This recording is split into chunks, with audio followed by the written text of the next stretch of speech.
सभी को मेरा नमस्कार। स्वागत है आपका अपने यूट्यूब चैनल प्रवीण ढूंढुआ में। फिर हाजिर हैं बड़ी अपडेट के साथ। अपडेट जुड़ी है साथियों हरियाणा में कच्चे कर्मचारियों को लेकर। और जैसा आप स्क्रीन पर देख पा रहे हैं थंबनेल में भी कि जॉब सुरक्षा से बाहर ये विभाग, यानी जब आप देख पा रहे थे कि जॉब सुरक्षा के लिए पोर्टल तैयार किया गया था और उसके बाद बहुत सारे विभागों का नाम पोर्टल पर नहीं था। हाई कोर्ट के आदेश को सरकार की चुनौती, इन कर्मियों को नहीं मिलेगी जॉब सिक्योरिटी। यानी उसके बाद बहुत सारे डिपार्टमेंटों ने के कर्मचारियों ने हाई कोर्ट में केस किया था और वहां से उनको जीत मिलकर आदेश हुए थे कि उनको जॉब सुरक्षा में शामिल किया जाए। लेकिन भाई अब जो सरकार ने उसको चुनौती देते हुए कह दिया कि हम इन कर्मचारियों को जॉब सुरक्षा नहीं दे सकते। तो वो कौन कौन से विभाग हैं भाई, साथ में किन किन विभागों को शामिल किया जा सकता है और कौन से कर्मचारियों को जॉब सुरक्षा नहीं मिलने वाली, ये सभी प्रकार की इन्फॉर्मेशन आपको अभी मिलने वाली है इस वीडियो में। सभी साथियों से रिक्वेस्ट है, प्रवीण ढूंढुआ यूट्यूब चैनल को आप सब्सक्राइब करें, साथ के साथ हमारी फेसबुक आईडी को फॉलो करें। तो चलिए दिखाते हैं आपको पूरी अपडेट। तो साथियों जैसा आप स्क्रीन पर देख पा रहे हैं, हरियाणा सरकार ने हैफेड के अस्थायी कर्मचारियों को जॉब सिक्योरिटी देने के निर्देश देने वाले हाई कोर्ट के फैसले को चुनौती दी। तो कहा हैफेड हरियाणा सरकार का संगठन नहीं है, यह फेडरेशन है, इसलिए जॉब सिक्योरिटी नहीं दी जा सकती। हैफेड जैसी सोसाइटी पर सरकार का वित्तीय नियंत्रण किस तरह का होता है? हाई कोर्ट हरियाणा सरकार की अपील पर सुनवाई करते हुए जस्टिस अश्विनी कुमार मिश्रा और जस्टिस रोहित कपूर की खंडपीठ ने अंतरिम आदेश पारित करते हुए सरकार से हैफेड जैसी सोसाइटी पर प्रशासनिक और वित्तीय नियंत्रण बारे जवाबदार करने को कहा। अंतरिम आदेश में लिखा है कि राज्य के वकील ने हैफेड की स्थिति को स्पष्ट रूप से बताने वाला अतिरिक्त हलफनामा दाखिल करने के लिए 2 हफ्ते का समय मांगा और उन्हें यह समय दिया गया।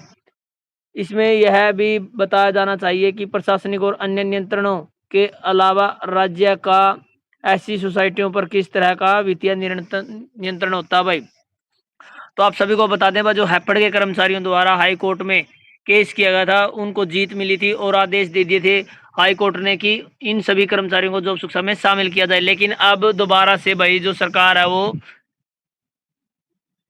चुनौती देने के लिए हाई कोर्ट पहुंची है और बताया है कि हैफेड जैसे संगठन को जॉब सुरक्षा नहीं मिल सकती क्योंकि इनकी अलग से फेडरेशन होती है। हरियाणा सरकार ने हैफेड के अस्थायी कर्मचारियों को जॉब सिक्योरिटी नहीं देने के लिए पंजाब एवं हरियाणा हाई कोर्ट के फैसले को चुनौती दे दी है। सरकार ने अपील में कहा कि हैफेड हरियाणा सरकार का संगठन नहीं है और यह जॉब सिक्योरिटी कानून की परिभाषा में नहीं आता। तो भाई यहाँ पर साफ साफ लिख दिया भाई, जो हैफेड के कर्मचारी है उनको जॉब सुरक्षा नहीं मिल सकती। तो यहाँ से अंदाजा लगाया जा सकता है जो विभाग बचे हुए हैं उनको जॉब सुरक्षा मिलना मुश्किल हो गया है, क्योंकि सरकार बिल्कुल भी नहीं चाह रही कि आपको जॉब सुरक्षा मिले।